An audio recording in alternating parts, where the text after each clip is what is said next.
Welcome to episode 25 of Petey's Awesome Guest Panel. My guest at this time is not only a Power Ranger legend, but he is also a toy inventor and founder of the toy company, co-founder of the toy company Opie and Me.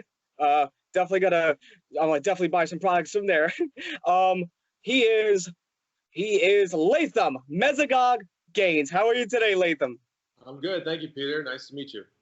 Nice to meet you too, sir. It's a true honor. Interviewing somebody I grew up watching, and I've been a huge fan of Dino Thunder. Like the character you play two characters. It's a Jekyll and Hyde concept where you have the rich, sophisticated scientist, Dr. Anton Mercer, and on the other side, you play the sinister, diabolical, plotting, methodical Mesagog. I wanted to, before I get into the Dino Thunder questions, I do want to ask you, how did you get started in acting? Let's see. I guess, my mom started me, actually. I was 12 and I was kind of a shy kid. And I was with my mom at the supermarket and there was a flyer up for auditions for Oliver, I think it was, for a musical like in my town. And so she sort of suggested that I do it. I went along with it and I really enjoyed it. So I started doing theater in high school, kind of your normal stuff, and found that I really did enjoy it. Moved to New Zealand. Well, I went to NYU. I studied acting at NYU. So yeah, I got into it pretty early. I got into it about 12 years old. I moved to New Zealand in like 1995, I think. And they, when I first moved here to New Zealand, they were doing the shows Hercules and Xena and that kind of thing. And so I started working in television, working on those shows. And yeah, it just was sort of something I've been doing most of my life. But yeah, and then they started doing the Power Rangers down here and just went along for an audition. And next thing you know, I got a monster head on. So that's how it happens. Awesome. And I think it's incredible you started at a young age, though, and you have many years of experience in acting. I do want to ask you, like you mentioned the Hercules and Xena series. What was it like doing that show? That was so fun, Peter. It was like, I think a lot of times as a young actor, that's the kind of job that you look forward to working on, because you got these cool costumes and you got an amazing set and it's sort of a fantasy vibe. So I really enjoyed it. It was good training for TV. I was doing a lot of episodes. They were shooting the episodes quite quickly. So it helped get me trained up about how to work on television quite quickly. And look, Lucy and Kevin are two really great people. Enjoyed working with them both. And those shows were really fun to work on. I'd like to joke I got killed by Xena like 3 times in my life or something, So they were really fun to work on, and good training for Power Rangers, I think, in a way, because I had played quite a few bad guys on Hercules and Xena, so I had some experience. I kept getting cast as a bad guy, which was kind of a mystery to me. As a younger actor, I wasn't sure why that kept happening. There was just something about my whole vibe that, that screams bad guy, I guess. So by the time I went to the audition for Power Rangers, I'd played a few bad guys already, and I kind of knew how I wanted him to be and how I wanted him not to be. Yeah, so those shows were great to start out with. They were really great training. Yeah. Very cool. And because I know you did the voice of Mesagog, but was that also you in the suit playing as Mesagog? That was. So I was working with Doug, who was a great producer at that time, and we had a few conversations about how this was going to go. And they were kind of inventing the character right up until shooting. They didn't know what the name was going to be. The plan was for me to be in the suit and for either someone else to do the voice later or for me to do the voice later. I think that was the original plan. But yes, I was always going to be in the suit. And in fact, you'll quite often do this, and they did this in Power Rangers beforehand. If you have a suit and you have a head and you've got this whole monster getup, they like to kind of do a camera test before we start shooting. And we did this on Dino Thunder. So I remember it was the first day before we were getting ready to shoot, I think, one of the scenes in his lab, in Mesagog's lab, and I for the first time put the whole outfit on. I put the costume on, and I put the head on, and the whole thing. But it's heavy and it's weird, And although I knew how to play Mercer, I wasn't sure what Mesagog should be like. And before we did these camera tests, I asked if I could go to this next room, which was like this dance studio with mirrors and stuff. And I needed just like a half an hour. And I said to Doug, I said, just give me a half an hour before we shoot this. And let me go stand in front of the mirror and let me just see how he moves and how this is going to work. Because it's real restrictive. That, as you know, that helmet's really big. You know, it's got the mouthpiece, the eye holes are quite small. So it felt pretty awkward putting it on. It was like a super heavy football helmet with all this heavy stuff. So I went to this next room and I sort of walked around and I kind of looked at myself and I sort of, you know, moved his arms and kind of moved his head and kind of got it figured out what I thought he should be like. And then we went and we did the test. So I enjoyed being in the suit. You know, again, like as an actor, it's a fun thing to do, to play a Jekyll and Hyde kind of character like that. So I enjoyed learning how to work the suit. You know, there's a term, a suit actor, and there are a lot in the Power Rangers history. There's been a lot of suit actors. You know, actors who, you know, maybe Lord Zed. There's some ones I think like that where there were actors who were just in the suit and they weren't doing the voice and they weren't playing another character. So it was a kind of another skill to learn about being a suit actor to a certain extent, to make him come alive. And there were a lot of things we learned about the head and the body and the costume to make him really come alive. But the voice being done on set was a surprise. We didn't expect to do that. So I went to that next room. I figured out how I thought he should move. We went and we did a camera test. Everybody was happy. Doug said, great, we're going to start shooting tomorrow. And he said, when you do the Mesagog scenes, just say the dialogue to the other actors, and then later we'll have you go in the studio and we'll have you put a cool voice down. But I started doing the voice on the first scene on the first day, just started doing what I thought was the voice I would do later. And there was something about the way it reverberated in the helmet or something. So I just started walking around saying, you know, the Rangers, I will find them, and, you know, whatever dialogue that I had. I remember Doug came over after that first scene. He was like, dude, that's it. That's the voice. Like, just keep doing it. Like, that's it. So from that day, I just kept doing the voice, and they would mic it on set. So 95% of the dialogue you'll hear on Dino Thunder, I was doing the voice at that time in that scene like that. So that made it even more fun for me that I got to really be him when we were shooting the scenes. It was fun. Very cool. And I noticed one thing too about Mesagog too, and like unlike most villains where like they come off very angry or like rude, like Mesagog had like this cool, like smooth, calm voice. Like he's like, ironically for a villain, he was very like, you know, calm like about it. Like he would, like whenever he would talk to Elsa, it's not like he's screaming at Elsa like Zed or, you know, Diva Talks. Like that's what I thought was really cool about Mesagog. Like he was like suave. He was very suave. Well, I appreciate that. Yeah, no, he's a ladies' man. He definitely is a ladies' man. Hey, that's interesting you say that. I had watched I hadn't really watched Power Rangers before I worked on the show, but in anticipation of working on the show, I watched some and talked to JDF some about the show.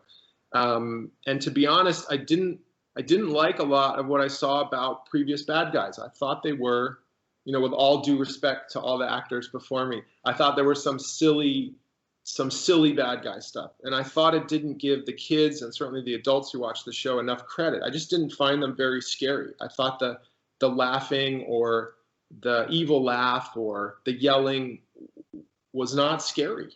And Doug and I had a conversation where Doug said, look, I want to scare the hell out of kids with this. And I said, me too, man, let's do that. So I think a combination of me watching past Power Rangers bad guys and thinking they weren't scary and they weren't silly, and me having played a lot of bad guys already, I thought, you know what, here's how we should do it. You know, let's keep it calm, let's keep it scary, let's keep it menacing, and it's going to be much more effective. So that was a very conscious decision by both of us to make him really, really scary and not just like something for kids, you know. I see. And you mentioned JDF, Jason David Frank. What was it like working with him?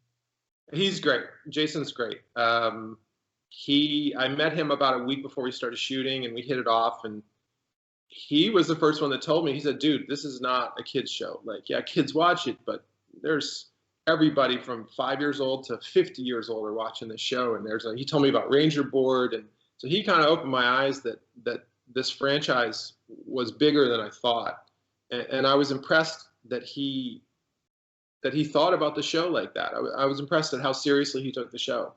So he was great to work with. You know, he's got a lot of energy. He's a funny dude. It was fun. We got along really well. Sweet. And what was it like working with, because you worked with her very closely, Mary Anna Smith, who played Elsa? Mm-hmm. Yeah, she was great. You know, we spent a lot of time together. She was my sort of right-hand man, bad guy, and she's a very good actress. She's a local actress here who's well known and done a lot of things. So it was fun to work with someone who really had really good acting chops. And so we had fun on those scenes, trying to make a lot of sort of chemistry between Mesagog and Elsa. And yeah, I enjoyed working with her. Very cool. And I definitely want to ask this a question because I mean they're two of my favorite episodes of all time that I love the Dino Thunder. Aside from the season finale, I love two episodes, and I want to get what were your two favorite episodes. But my two favorite episodes will always be House of Cards, where you find out that Dr. Anton Mercer was Mesagog, when he gave that line, that famous line, "You betrayed me, Trent." And then one episode, and this is what I wanted to ask you about too. This was gonna be a second question I was gonna ask, where like the Dino Thunder Ninja Storm crossover episode, and which is one of my favorites. And I could be wrong in this, but this was actually the first time where you had two villains actually in a battle scene together, like where you and Lothar, where Mesagog and Lothar fought each other. I just want to get your thoughts on, because Katrina Devine worked on the show as Cassidy Cornell, but what was it like working with the late great Grant McFarlane and Katrina Brown? Yeah, Katrina, I knew a little bit before that. She's also a very good actress, so it was fun working with her. She's funny. Her and Tom Hearn, who's still a good friend of mine. So loved working with both of them. You know, working with the Lothar character, I've told this story before. I don't know if you've heard this, but I was feeling a little bit method actor that day when that dude showed up. I was excited about it. I knew the history of the show. I knew that when there was a crossover and the old bad guy would come, and I knew he would lose. I remember being in my trailer, and Grant came in to share a trailer with me, which is unusual, and it was fine. It was nice to meet him, and we kind of hung out. But as he walked in, I remember looking at him and just thinking, I'm gonna kick your ass today. Like, I'm gonna physically like beat the shit out of you today. And even just the actor, it's funny. I was weird with him. I was weird. I remember he came out of makeup, and he had his whole deal, and he walked in, and I think he walked over to me, and I said, "Nice ponytail, dude." And that was it. And then we had that fight, and then I was not nice to him. Like, I've told this story before. I don't know what was wrong with me that day, but I just was like, I guess I was feeling Mesagog, and I was just like, this dude's a loser, man. This is a terrible bad guy. Was not an effective bad guy. I didn't like the ponytail. I didn't like anything about it. I couldn't wait to beat him up. So that episode is funny for me. It's probably the episode that people ask me about the most. You know, people love the sort of very collectible line and shrinking him down, and the fight. So the whole thing was it was fun. I enjoyed it, but I was kind of cheeky with him. You know, I wasn't like super nice to him. I don't know why. I just like the Mesagog was coming out in me, just like, this guy's a joke. It's terrible. You were in Mesagog mode. Yeah, I was in Mesagog mode. So yeah, it was fun. That's one of my favorite episodes. I'd say that one, and I enjoyed filming. I don't remember what the episode is called, where you see Mercer turn into Mesagog for the first time. That was a difficult filming day, but you know, the drinking the liquid that he made and the kind of, you know, slowly turning into Mesagog was a very hard filming day, but it was fun to do. And I like that whenever I see that footage, I always think that's pretty entertaining. Cool. And did you have like a favorite line that you delivered as Mesagog? Like at least, you know, some of your favorite lines?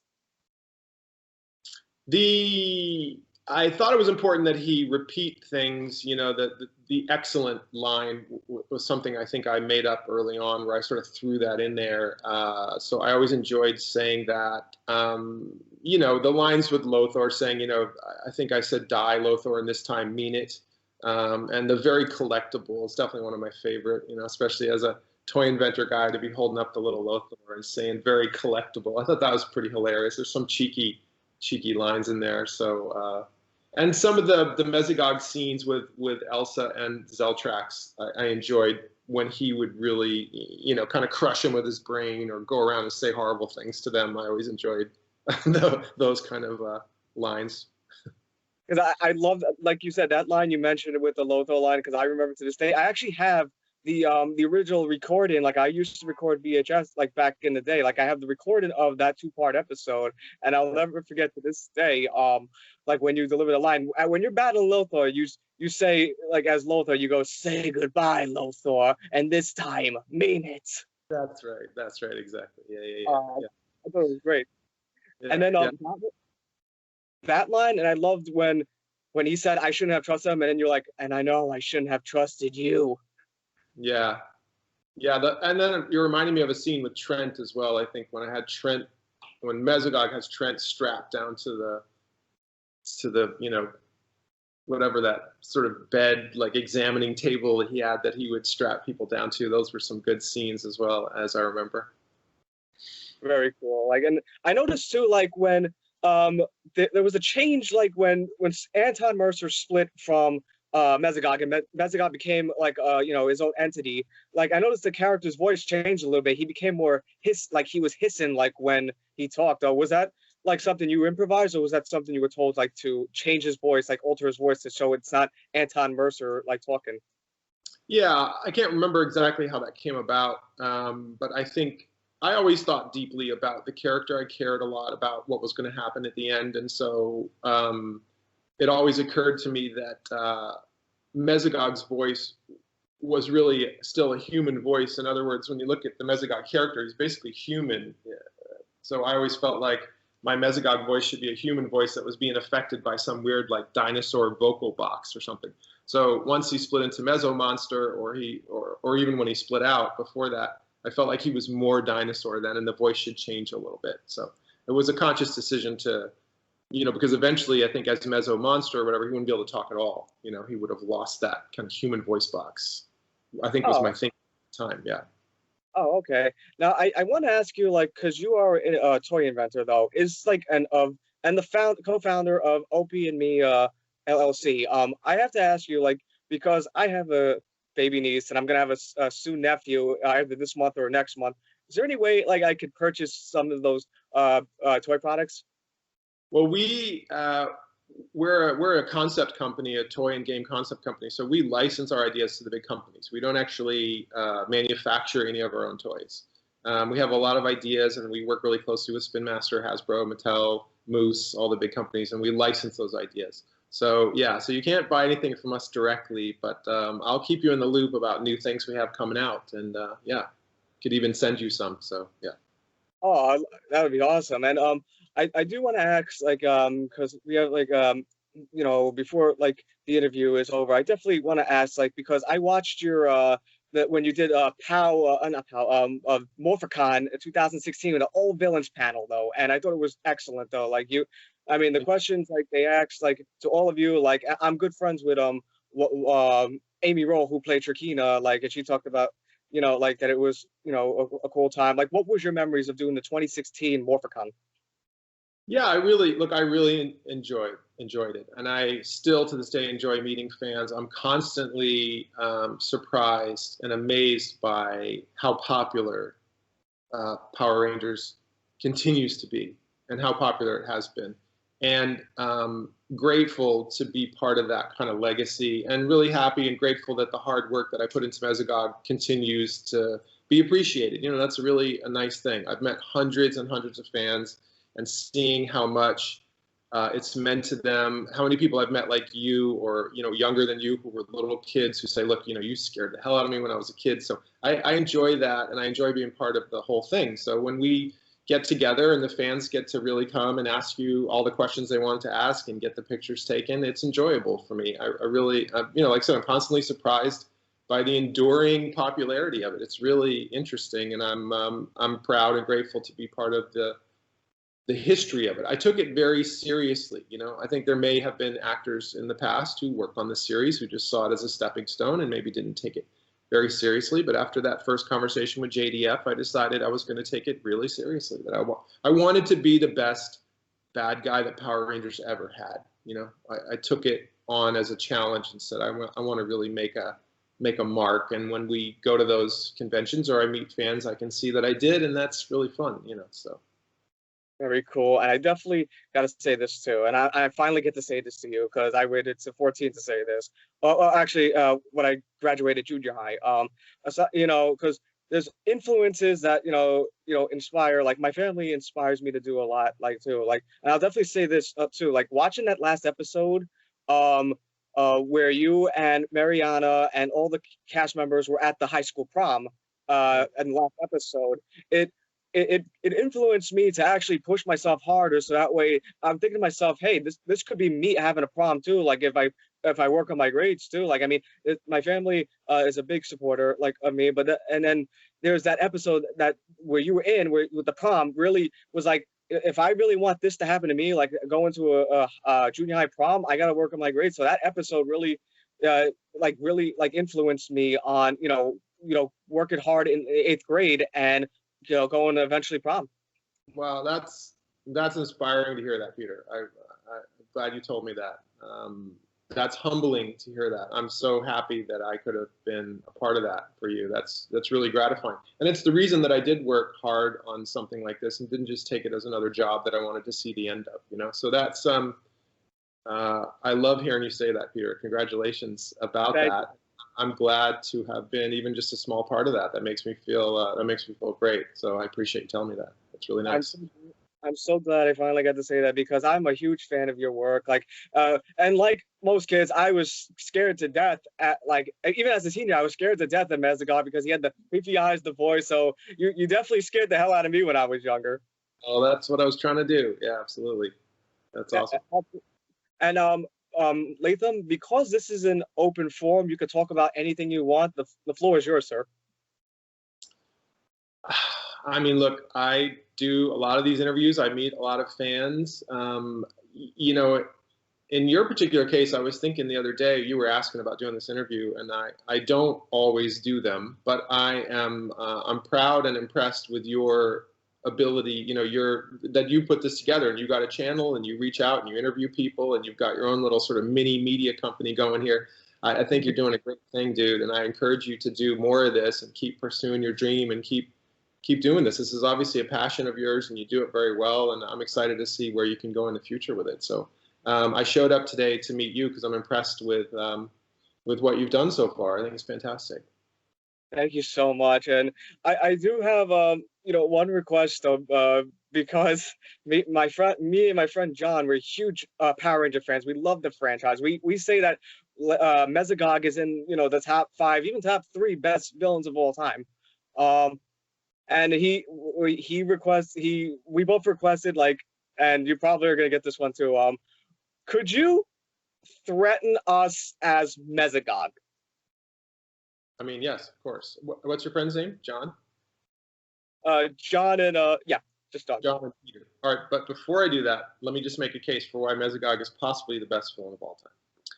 I was I believe the only suit actor, the only actor who played the bad guy who was also in the suit and who also did the voice on the day, right? So if you take that into account, that you have Anton Mercer and then the same actor went in the suit and then also did the voice. So if you take this, so I don't think, Zed, that was a suit actor, right?